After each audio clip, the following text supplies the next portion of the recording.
श्वानदान ये चिंटी अपनी आर्मी के साथ एक इंटेंस बैटल में जीत और अपने राज्य की शांति के लिए साहस और बहादुरी से लड़ रहे थे। बाई फुंगचू भी यहाँ लैंडिंग तभी करती है जब उसके डोंगवा टीजन बैटल जैसे डेंजर सिचुएशन में फंसे हुए हैं। सो आओ देखा ना ताओ बाई फुंगचू सीमी की वार्निंग को साइड में रखते हुए मैजिक यूज करते हुए आर्मी के बेस में बैटल को ज्वाइन करती है। यहाँ उसके एल्डर से सीखी तलवारबाजी और मार्शल आर्ट काम आ रहे थे। श्वानदान पर 5-6 दुश्मन आर्मी का एक साथ वार होता है जिसको बाई फुंगचू फिर से मैजिक यूज करके रोक देती है। और हाँ, वो इस मैजिक के बैकफायर होने से हर्ट हो रही थी। एक बार फिर श्वानदान उन दुश्मन आर्मी के तलवार के निशाने पर था। सो बाई फुंगचू मैजिक को ना यूज करते हुए खुद की फाइटिंग स्किल को यूज करती है और उसे बचाती है। श्वानदान शॉक था बाई फुंगचू की बहादुरी को देखे जो उसे बचाने के लिए उसकी ढाल बनकर सामने आ गई। श्वानदान उससे पूछता है कि तुम हो कौन। बाई फुंगचू सिर्फ अपना नाम बताती है, शाओजो, और फिर से फाइटिंग मोड में आके श्वानदान के आगे आने वाली आर्मी का सफाया करने लगती है और वो घायल भी हो रही थी। ये चिंटी ने भी कोई कसर नहीं छोड़ी थी श्वानदान को प्रोटेक्ट करने में। कुछ टाइम बाद बाई फुंगचू अपने हर्ट हुई बॉडी के साथ वापस अपने छिंजू ट्राइब आ जाती है। उसे रियलाइज हो रहा था कि सीमिंग ने जो मैजिक के बैकफायर होने की वार्निंग दी थी वो एकदम सच थी, लेकिन वो सेटिस्फाइड थी कि उसने अपने दोंगवा रीजन की इस पृथ्वी लोक के ट्रायल में उनकी जान बचा के अपना कर्ज चुका दिया है। बैटल में जीत छेंग युराज मतलब श्वानदान की हुई थी। वैसे ये चिंटी की आंखों के पास एक सीरियस चोट आई थी इस फाइट से, पर उसे तो सिर्फ अपने क्राउन प्रिंस श्वानदान की सेफ्टी की चिंता थी। श्वानदान ये चिंटी के डेडिकेशन और लॉयल्टी को देखकर डिक्लेयर करते हैं कि आज से तुम मेरे भाई जैसे हो। श्वानदान बोला नहीं था उस सोल्जर को जिसने उसको नहीं बचाया होता तो वो आज यहाँ जीत का जश्न नहीं मना रहा होता। पर ये चिंटी रिपोर्ट करता है कि शाओजो नाम का कोई सिपाही उनकी आर्मी की लिस्ट में है ही नहीं। श्वानदान किसी के इतने बड़े एहसान को कैसे भुला सकता है। वो ये चिंटी को ऑर्डर करता है कि उसे कैसे भी और कहीं से भी उस सिपाही को ढूंढ के लाना ही होगा। उसको इस बहादुरी का इनाम मिलना ही चाहिए। जहाँ सभी इस चीज से खुश थे, श्वानदान के जीतने से उसके बड़े भाई का बीपी हाई हो रहा था।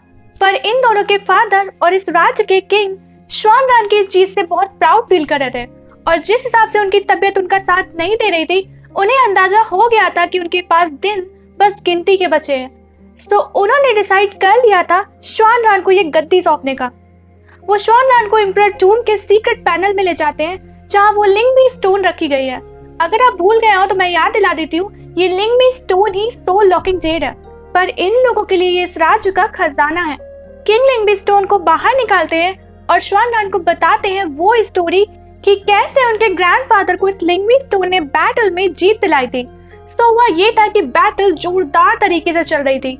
श्वानदान के ग्रैंडफादर की जान बस तलवार की धार से कुछ सेंटीमीटर की दूरी पर थी, पर तभी वो सोल लॉकिंग जेड डोंगवा रीजन और यांची की फाइट के दौरान टूटकर वहीं गिरता है और एक जोरदार धमाके के साथ सारी दुश्मन आर्मी को अपने चपेट में लिए खत्म कर देता है और श्वानदान के फादर फॉर्चुनेटली बच जाते हैं। और क्योंकि वो पूरा एरिया बैटल और फाइट और हजारों लोगों के मरने की वजह से अपशगुनी और इविल एनर्जी से भरा हुआ था, सो इन इविल एनर्जी को अब्सॉर्ब करके वो सोल लॉकिंग जेड फिर से अपने रूप में आ जाता है और श्वानदान के ग्रैंडफादर इस स्टोन को लकी और गॉड का भेजा हुआ आशीर्वाद मानकर अपने राज्य में ले आते हैं और इसे नेशनल ट्रेजर घोषित कर देते हैं। और तभी से इस स्टोन एक जनरेशन से दूसरी जनरेशन को पास ऑन होता जा रहा है। किंग अब स्टोन को प्रोटेक्ट करने की जिम्मेदारी श्वानदान को देते हैं और उसे इंस्ट्रक्ट करते हैं कि स्टोन का पता किसी को नहीं चलना चाहिए।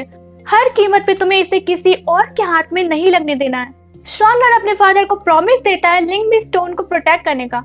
इधर छुयन पूरी तैयारी में था इस लिंगबी स्टोन आकाश सोल लॉकिंग जेड को हासिल करने में। वो जी हमको इनडायरेक्टली बता कर कि उसने कितने एफर्ट्स डाले उसकी जिंदगी बचाने में, जी हाँ को रियलाइज करवाता है कि कितने एहसान किए हैं उसने। छूलिन के एहसान तले तभी जी हाँ वो छूलिन के एहसानों को चुकाना चाहती थी। सो बस चांस मिल जाता है छूलिन को और वो जी हाँ को लिंगबी स्टोन को पाने में हेल्प मांगता है और झूठी स्टोरी सुनाता है कि ये लिंगबी स्टोन मेरे फादर की तरफ से माँ को दिया हुआ प्यार का तोहफा था और मेरे फादर की डेथ के बाद ये स्टोन खो गया और छेंग युराज ने अपना खजाना डिक्लेयर कर दिया। मेरी माँ मरते हुए भी स्टोन को आखिरी बार देखने की ख्वाहिश लिए मर गई। तब मैंने कसम ली कि मैं वो लिंगबी स्टोन वापस लेके अपनी माँ के कब्र पर चढ़ाऊंगा। जी हाँ, इमोशनल होके मान जाती है बलि का बकरा बनने के लिए। इधर किंग की डेथ हो चुकी थी और श्वानरान अब इस राज्य का नया किंग था और अदर साइड छुएन काम पर लग चुका था और वो छेंगयू राज के पड़ोसी दुश्मन राज के दरबार में पहुंचता है इस दावे के साथ कि वो छेंगयू राज के नेशनल ट्रेजर लिंगबी स्टोन को उन्हें बिना किसी फाइट के बहुत ही आसानी से दिलवा सकता है और वो आसान रास्ता है एक खूबसूरत औरत। छुएन जियांग को प्रेजेंट करता है वहाँ के एम्परर के सामने। दरबार वालों के साथ एम्परर की भी आंखें चमकने लगी थी जियांग की ब्यूटी को देखकर। सभी तारीफ में लगे थे कि वाह क्या औरत है, लाजवाब, बेमिसाल, हाय मजा आ गया देख के। छुलिन एम्परर से अपना प्लान शेयर करता है कि वो जियांग को अपनी फॉस्टर बेटी बना ले और इसकी शादी का रिश्ता छेंगयू राज के नए किंग श्वानरान के लिए भेजकर दोनों राज्य के बीच में शांति का समझौता कर ले। और जियांग वहाँ पैलेस में रह के अंदर ही अंदर उस खुफिया गुप्त रास्ते को पता करके लिंगबी स्टोन भी हासिल कर लेगी और छेंगयू राज को हराने में भी काम आएगी। वो एम्परर छुलिन जैसे अजनबी पर भरोसा करने से मना कर देते हैं और उसे छेंगयू राज का स्पाई मानकर उसे जेल में डाल देते हैं। रात में वो ठर के एम्परर जियांग के साथ रात गुजारने आता है पर जियांग खुद को पिलर से लड़ाकर मार लेती है। छुएन अपना मैजिक यूज करके जेल से बाहर आके एम्परर के सामने आता है जो शॉक था छुएन को जेल से बाहर देख के। छुएन क्लेम करता है कि मैं इस मरी हुई जियांग को जिंदा कर सकता हूँ और अगर ऐसे मैंने कर दिया तो आपको मेरी बात सुननी पड़ेगी। वो एम्परर भी एग्री कर लेता है। छुलिन एम्परर के हाथ में अपने मैजिक से एक रेड डॉट बनाता है और हम देखते हैं हम उसी समय में वापस आ गए जब छुलिन एम्परर से इस प्लान के लिए हाँ मांग रहा था। एम्परर के हाथ में वो रेड डॉट भी था और वो समझ जाते हैं कि छुलिन कोई मामूली इंसान नहीं है, इससे भिड़ना अच्छा नहीं रहेगा और वो जिस जियांग को अपनी प्रेमिका बनाना चाहते थे बेचारे अब उसे अपनी बेटी बनाने के अनाउंसमेंट करते हैं। एल्डर प्रिंस श्वानरान को छोंगयन राज से आया इंपीरियल लेटर सुनाते हैं कि वो दोनों राज्य की दुश्मनी को शादी जैसे रिश्ते में जोड़कर दोस्ती में बदलना चाहते हैं। ये चिंटी को इस अचानक से शादी के प्रपोजल को लेके डाउट था लेकिन श्वानरान इस शादी के प्रपोजल को एक्सेप्ट कर लेता है क्योंकि उसे यही ऑप्शन दिख रहा था दोनों राज्यों में शांति स्थापित करने के लिए जिससे उसका राज्य किसी युद्ध और लड़ाई में पिसकर कमजोर ना पड़े। छुएन ने पृथ्वी लोक में मैजिक यूज किया था सो उसका हर जाना तो उसे भुगतना ही था, इसलिए उसकी हालत फिलहाल के लिए ठीक नहीं थी पर उसे अभी कुछ खास करना भी नहीं था क्योंकि अब मेन काम जियांग को छेंगयू राज में जाके करना है। वो उसे लिंगबी स्टोन का पिक्चर देता है और एडवाइस करता है कि कोई खतरा हो तो ये पिक्चर जला देना। वो उसे लिंगशिंग नाम की हेल्पर से मिलाता है जिसकी शक्ल हूबहू मिंसू से मिलती है। वो जियांग का साथ देने लिंगशिंग को भेजता है जो कुंफू और मार्शल आर्ट में माहिर है। इस हेल्पर लिंगशिंग को मिंसू का चेहरा छुएन ने अपने मैजिक से दिया था जिससे वो समय आने पर जियांग को कंट्रोल में रख सके। श्वानरान ने शाओजो का पोर्ट्रेट बनवा लिया था और ये चिंटी को कहता है कि वो पूरे राज्य में इस पोर्ट्रेट को लगवा दे। सीमी को खबर हो चुकी थी बाई फुंगजू के पृथ्वी लोक जाने की सो वो बाई फुंगजू से मिलने आता है और बाई फुंगजू की कमजोर कंडीशन देके कंफर्म हो जाता है कि उसने मैजिक भी यूज किया है वहाँ। सीमिंग की बातों से बाई फुंगजू को ये सच पता लगता है कि दोंगवा दीजिन पृथ्वी लोग इंसानों की सांस सफरिंग को समझने के लिए नहीं बल्कि वो कल्टीवेशन को रिकवर करने गए हैं और अगर वो कल्टीवेशन रिकवर नहीं कर पाए तो डीमन क्वीन आजाद हो जाएगी और फिर चारों लोगों में तबाही आने से कोई नहीं रोक सकता। सबसे बड़ी प्रॉब्लम जो बाई फुंगजू ने पृथ्वी लोग जाके खड़ी की थी वो ये थी कि उसने दोंगवा दीजिन आकाश श्वानरान को बचा के उसके पूरे भाग्य को चेंज कर दिया है और इसका नतीजा ये होगा कि दोंगवा दीजिन उन 7 मिसफॉर्चून को एक्सपीरियंस नहीं कर पाएंगे और ये उनके कल्टीवेशन पर बहुत गहरा प्रभाव डाल सकता है। दोंगवा दीजिन के इंसानी रूप के भाग्य की बुक में लिखा था कि श्वानरान इस बैटल में बुरी तरह घायल होने वाला था और फिर उसे झाओ मंगशी नाम की एक मेड बचाती है और वही कुछ दिनों तक उनकी देखभाल करती है और इसी केयर से श्वानरान पिघल जाता है और उस मेड के प्यार में पड़ जाता है। पर अब तो बाई फुंगजू ने सब कबाड़ा कर दिया था। बाई फुंगजू की वजह से श्वानरान एकदम सेफली बैटल से वापस आ पाया था, ना वो घायल हुआ ना ही किसी झाओ मंगशी मेड से उसका सामना हो पाया। बाई फुंगजू का दिमाग जो घास चढ़ने गया था अब वापस उसकी बॉडी में सेटल हो गया था। सो अब अपनी इस गलती को सुधार करने उसे फिर पृथ्वी लोग जाके श्वानरान से झाओ मंगशी को मिलवाकर स्टोरी को ट्रैक पर लाना होगा। सीमिंग बाई फुंगजू को एक बार फिर वार्न करता है कि वो बस इस चीज का ध्यान रखे कि वो वहाँ मैजिक यूज ना करे। बाई फुंगजू मेकअप और ड्रेसिंग के थ्रू खुद को एक आदमी के रूप में बदल लेती है और अब बस उसे चांस चाहिए था इंपीरियल पैलेस में इंटर करने का जहाँ वो उसमें झाओ मंगशी को ढूंढकर उसे श्वानरान के साथ सेट कर सके। सारी भीड़ जमा हो रही थी चोंगन राज से आने वाली प्रिंसेस की खूबसूरती का दीदार करने के लिए, और क्यूरियस होके बाई फुंगजू भी इस पालकी के पास आ जाती है, जहाँ वो ये चिंगटी को देखती है और पहचान लेती है कि ये श्वानरान का आर्मी जनरल है।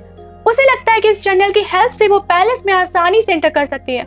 जिहांग अपनी मेड लिंगशिंग के साथ इस राज्य के लिंगबी स्टोन को चुराने के इरादे से पैलेस की तरफ बढ़ रही थी। तभी अचानक से उन पर हमला होता है। लिंगशिंग बाहर फाइट करने जाना चाहती थी, पर जिहांग उसे रोक देती है कि इस राज्य का जनरल ये चिंगटी काफी है इन्हें हैंडल करने के लिए। बाई फुंगजू चिल्ला के ये चिंगटी को अलर्ट कर देती है उस एरो से जो बस उसकी बॉडी के आर पार होने ही वाला था। ये चिंगटी भी बाई फुंगजू को पहचान लेता है कि ये वही सोल्जर है जिसने उसके किंग श्वानरान को बचाया था। ये चिंगटी अपनी फाइटिंग स्किल का भरपूर यूज करते हुए उन हमलावर को धूल चटा देता है। उन हमलावर में जो भी किलर पकड़े जा रहे थे वो तुरंत ही सुसाइड कर लेते हैं, जिससे ये चिंगटी उनसे इस हमले के पीछे के मास्टरमाइंड के बारे में ना जान सके। सिचुएशन नॉर्मल होने के बाद ये चिंगटी के गार्ड्स बाई फुंगजू को अरेस्ट कर लेते हैं, जो उन्हें कुछ सस्पिशियस लग रहा था। ये चिंगटी उसे फ्री करता है और बाई फुंगजू सरप्राइज थी ये देख के कि उसे उसका नाम भी पता है, जो उसने दोंगवा दिजिन के इंसानी रूप श्वानरान को बताया था। इवन उसके पास उसका पोर्ट्रेट भी था। ये चिंगटी अपने किंग श्वानरान से मिलाने के लिए उसे अपने साथ पैलेस ले आता है। इस हमले के पीछे का मास्टरमाइंड श्वानरान का ही बड़ा भाई यिंग था, जो इस नाकामयाबी के इनाम के रूप में अपने उन बच के आए किलर्स को जहरीली वाइन पिला के मार देता है।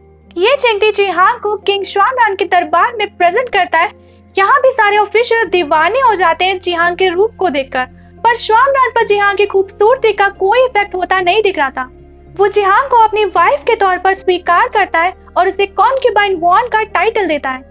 ये चिंगटी जैसे ही श्वानरान को बताता है कि आपको बचाने वाला वो सिपाही शाओजो मिल चुका है, श्वानरान एक्साइटेड हो जाता है उससे मिलने के लिए। बाई फुंगजू को बुलाया जाता है। अंदर एंटर करने से पहले वो जिहांग को देख लेती है और सरप्राइज दी कि जिहांग यहाँ क्या कर रही है। वो जिहांग का धीरे से नाम भी पुकारती है, पर जिहांग की तरफ से कोई रिएक्शन नहीं मिलता। बाई फुंगजू अच्छे से जानती थी कि ये दोंगवा दिजिन नहीं सिर्फ उनका एक इंसानी रूप है, पर फिर भी उनके सामने जाते समय वो बहुत नर्वस पर साथ ही एक्साइटेड फील कर रही थी। वो श्वानरान को देखते ही इतना गुम हो जाती है कि एक जनता के रूप में किंग के सामने झुककर ग्रीट करने का ट्रेडिशन भूल ही जाती है, जब तक ये चिंगटी उसे हिंट देकर याद नहीं दिला देता है। श्वानरान उससे पूछता है कि उसे क्या इनाम चाहिए, और बाई फुंगजू इनाम के रूप में बस श्वानरान के पैलेस में एक गार्ड की तरह जगह चाहती थी, जिससे वो अपने किंग श्वानरान को प्रोटेक्ट कर सके। इतने मामूली से इनाम के लिए श्वानरान को क्या दिक्कत हो सकती है। श्वानरान ने बाई फुंगजू को रहने के लिए एक अच्छी खासी कंफर्टेबल जगह अलॉट की थी, और ये चिंगटी को रिस्पॉन्सिबिलिटी दी थी कि वो शाओजो को यहाँ सेटल होने और उसे एक अच्छा आर्मी गार्ड बनने में हेल्प करे। जब भी मैं शाओजो बोलूं समझ जाइएगा कि मैं बाई फुंगजू की ही बात कर रही थी, श्वानरान और ये चिंगटी के नजरिए से।